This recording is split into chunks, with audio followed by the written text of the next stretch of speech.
Kinnickinnic River watershed, located in Milwaukee County, covers 25 square miles, and empties directly into Lake Michigan. Nearly 50% of the surfaces within this watershed are impervious, such as streets, parking lots, and rooftops, which prevents rain and melting snow from naturally being absorbed back into the soil.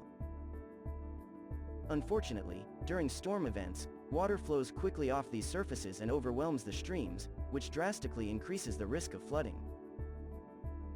In the 1960s, government officials thought the best way to protect the neighborhood was to line the rivers with concrete to move water through the river systems as fast as possible. Although successful at quickly moving water, this created safety, water quality, and flooding problems.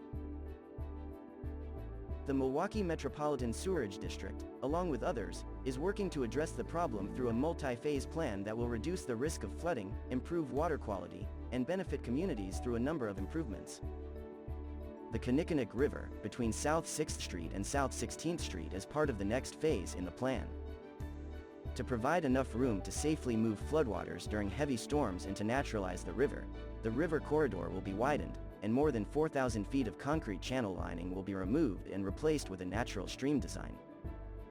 To create this wider river corridor, MMSD is acquiring and removing 83 homes and partnering with the City of Milwaukee to modify several city-owned bridges and utilities. This project is being completed by the Milwaukee Metropolitan Sewerage District in partnership with the City of Milwaukee and 16th Street Community Health Centers.